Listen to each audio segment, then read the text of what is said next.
국가 부도의 날 보고 왔습니다. 2018년도 가장 잘 만든 한국 영화라고 생각합니다. 1997년 IMF라는 상황을 겪어본 저로서는 그 시절이 떠오르며 여러 가지 감정이 솟아올랐습니다. 장르를 설명드리자면 본격 경제 스릴러라고 할 수 있죠. 경제 상황으로 이 정도의 긴장감을 만들어내는 건 대단했습니다. IMF라는 시기는 겪었던 사람마다 다르게 인지되었을 겁니다. 누구는 위기로, 누구는 해결해야 될 문제로, 누군가에게는 기회로. 이 영화는 그런 다각적인 주인공들을 통해서 국가가 부도나기 일주일 전부터의 상황을 밀도 높은 긴장감으로 보여줍니다. 저 계산이 맞다면 대한민국 국가부도까지 남은 시간은 일주일입니다. 주인공은 3명이고 이 3가지 이야기 중 하나라도 빠졌었다면 이 영화의 완성도는 무너졌을 겁니다. 스토리를 설명하기에 앞서 3명의 주인공을 먼저 소개합니다.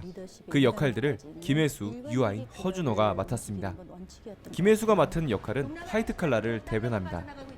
한국은행의 환율 담당이며 국가 부도 상황을 일찍이 예측하고 그 상황을 지속적으로 상부에 보고하였으나 세워라 내어라 위기를 실감하지 못한 그의 상관은 이를 정부에 일주일 전에야 보고를 하고 그때가 돼서야 정부의 고위 관료들에게 그리고 대통령에게까지 이어집니다. 지금이 바로 대한민국이 변하는 순간이야. 완전히 새로운 대한민국을 만들기 위해. 너무나 어리석은 그들의 대응과 무능력하고 무책임한 결정들에 신랄하게 돌을 던지는 캐릭터이죠. 조호진 배우가 맡은 재정국 차관과 대립각을 세우는데 정말 여기에서 조호진 배우는 진짜 딱 한 대만 때리고 싶을 정도로 비열한 연기를 해내버립니다.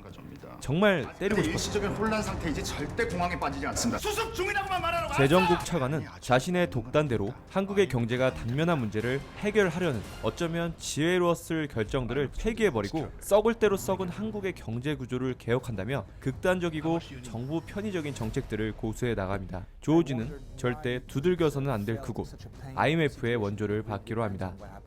IMF는 거의 국치의 날과 맞먹는 날이죠. Appreciate you traveling all the way to Korea. I need the signatures of the top 3 presidential candidates. No statement, no negotiations. And I believe we'll do great negotiating partners. 위기에 투자하겠습니다. 유아인이 맡은 역할은 위기에 베팅하며 위기를 기회로 만드는 부류입니다. 그는 종금사에 다니는 금융업 종사자입니다. 그리고 그는 경제적인 통찰력이 아주 뛰어난 사람이고 주어진 정보에 대해서 의심하고 꿰뚫어 볼 줄 아는 사람이죠. 그는 거래처인 외국계 회사들이 자금을 회수하는 정보들과 라디오에서 들려오는 자영업자들의 폐업 소식들의 단편적인 정보를 추적하여 국가가 곧 망할 것이라는 예측을 해냅니다. 그는 그날로 회사를 때려치고 퇴직금을 당겨 나옵니다. 그만두는 그를 사람들은 음모론자라며 비난합니다. 그는 투자자들을 모으고 대한민국이 일주일 안으로 부도가 날 것이라는 주제로 투자 브리핑을 합니다. 물론 남는 건 돈 많은 두 남자뿐이었죠.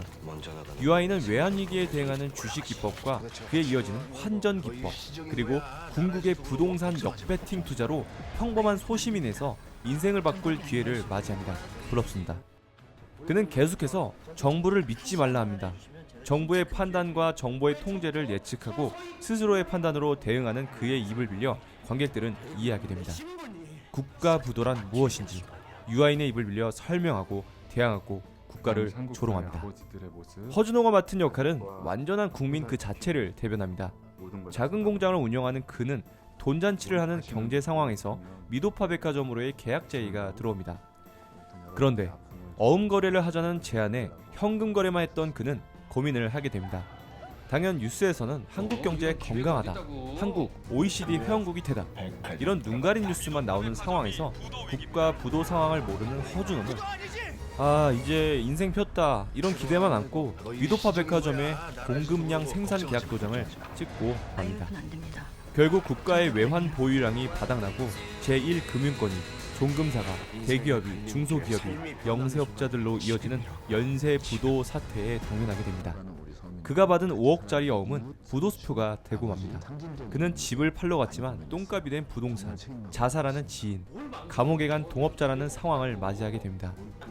그는 열심히 살았을 뿐인 평범한 소시민이었지만 정부가 제공한 정보만을 믿었다는 죄로 모든 걸 잃고 길거리에 나앉게 됩니다. 이 영화의 명장면들을 몇 개 뽑아봤는데요. IMF 총재 역의 뱅상카셀이 묻죠. How much do you need? 얼마가 필요합니까? 경제 주권을 잃은 본격적인 순간이 여실히 느껴지는 장면이죠. 이야기의 구조가 조우진대 김혜수로 가다가 그것도 모자라 조우진보다 더 끝판왕인 IMF 총재 뱅상 카셀 대 한국의 판이 되어버리며 더 이상 협상이 아닌 원조 구걸이 돼버린 한국의 현실의 탄식이 나오는 장면입니다. 그리고 이게 현실인 게 그리고 역사인 게 더 충격적인 장면이죠. 두 번째 명장면은 망해버린 종합금융사에서 유아인이 격정적으로 소리친 겁니다. 내 인생이, 내 계급이, 내 신분이 싹 다 바뀌게 된 순간이야. 위기에 투자하겠습니다. 이 장면은 정말 전적으로 유아인의 연기력에 소름이 돋았습니다. 이 암울한 상황에서 관객에게 카타르시스를 느끼게 하는 반대급부의 존재들이 만들어내는 역설적인 소름이 느껴지죠. 그러니까 다 같이 망하고 있는데 이 사람들은 엄청난 돈을 번다는 그 장면에서 알게 모르게 마치 내가 돈을 버는 것처럼 체감이 느껴진다는 거죠. 버닝에서 유아인의 연기 정도로 소름이 돋는 장면이었습니다. 진짜 큰 기회 드리겠습니다. 올해 초부터 서서히 균열이 가고 있다는. 세 번째 명장면은 정부가 대기업만은 살리려고 하는 장면에서 국내 200대 기업 리스트를 보여주죠.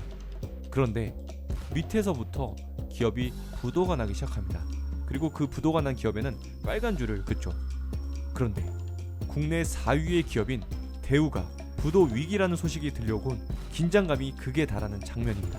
음악으로 쪼지 않고 액션과 폭력으로 쪼지 않고 분위기로 쫄지 않아도 이 상황 자체가 스릴러 그 자체인 겁니다. 국가 부도의 날에 대해서 총평을 하자면 IMF라는 실존 사건을 가장 현실적으로 보여준 영화, 그래서 더 처절했던 영화. 국가가 부도난다는 극적인 상황은 고작 얼마 전의 일이란 것. 실제 저도 겪었고 근무와 수출하기 이런 운동도 기억합니다. 그리고 저들의 실수에 저들의 안일함에 우리 부모님들이 그렇게 힘들게 살았다는 그 사실에 아주 화가 나면서 눈물이 맺히기도 한 그런 영화였습니다. 그뿐만 아니라 2018년에 사람들에게 경종을 울릴 언제라도 다시 찾아올 대한민국의 부도 상황을 다시 느껴볼 수가 있습니다. 지금이라도 언제든 일어날 일처럼 왠지 모를 현실에 대한 불안감이 드는 실존적인 긴장감을 만들어냈습니다. 정말 재밌습니다. 국가 부도의 날. 사실 이름만 봤을 때 진짜 지루할 것 같은, 아니 관심이 없는 영화였거든요. 근데 보고 나서 정말 180도 이미지가 바뀌었습니다. 2018년도에 만든 영화들 간에서 분명히 상을 받을 만한 영화고요.